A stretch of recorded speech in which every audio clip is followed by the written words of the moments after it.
So you won't believe how affordable some parts of Phoenix are. So I was in a northern part of Phoenix, but still definitely in the city. A car place and the hotel were both kind of named like Oteca or something to that effect. So I don't know if that is an actual city of Phoenix or not. But cup of McDonald's coffee up here in Flagstaff is 87, which I always brag about how cheap that is. But over there it was 59 cents. And this hotel room I stayed at was total for 2 nights was $115. I know the first night was 65, so that means the second night was only like 50, or yeah, I guess 50. Wow, a hotel room for $50. There was no graffiti, there was no cockroaches, no bed bugs. Yeah, it was kind of sparse and a little bit of wear and tear on the furniture, but not like, a place where you'd just prefer to go sleep in your car.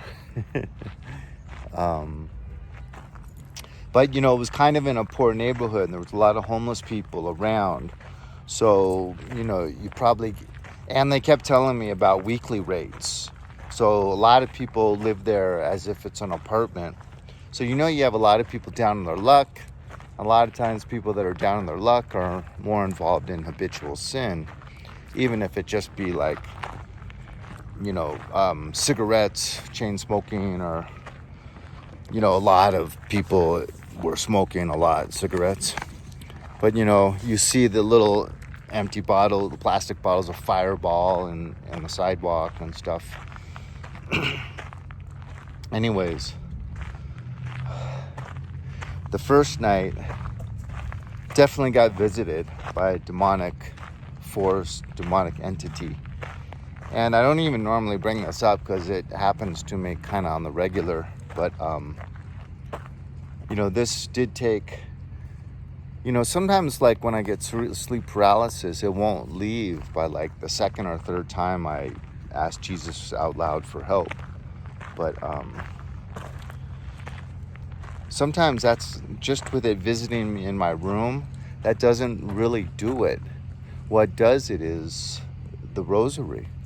And so I had gotten about halfway, kind of the end of the second decade to possibly halfway through the third decade before it was gone.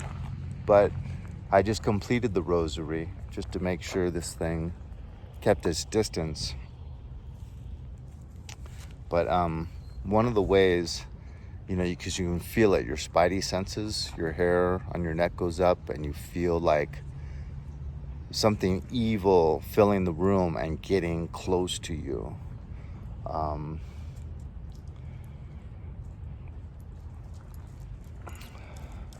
But then I also, always plastic bottles get squished. And so that happened. And then I always get the tapping, little clicking, like on the pillow right where my ear is laying. And when it's even worse, I'll get like little tapping noises on the pillow. And that's just an intimidation factor.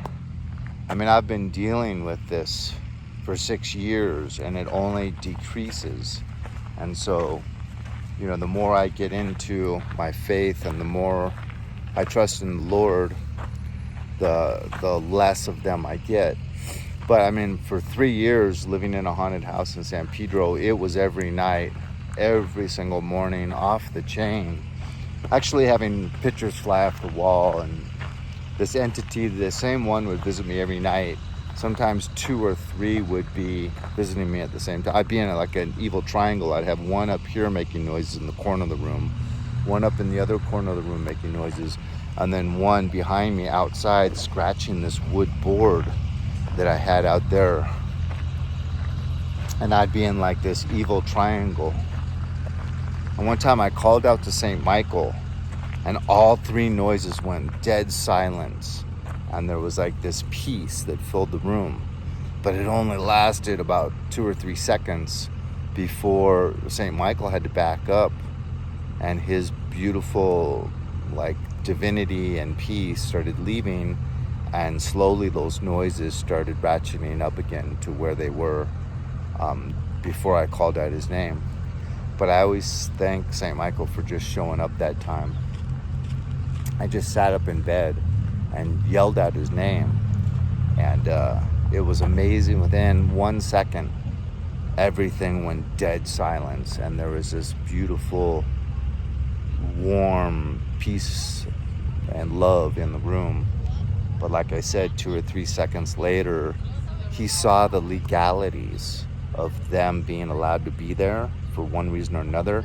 I mean, one of the main demon was attached to this house, and it had legal rights to this house for one reason or another.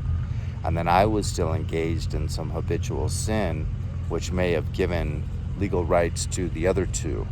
You know, who knows? But obviously St. Michael showed up and these things cowered. And then St. Michael was like, I wish I could help you, son. But there's rules involved in this stuff. And he started backing up, and these things came back.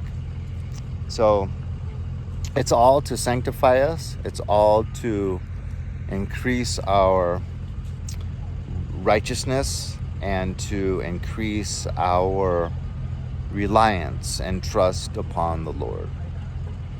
So if you experience any of that stuff, all it's saying is come closer. Have a good day. God bless.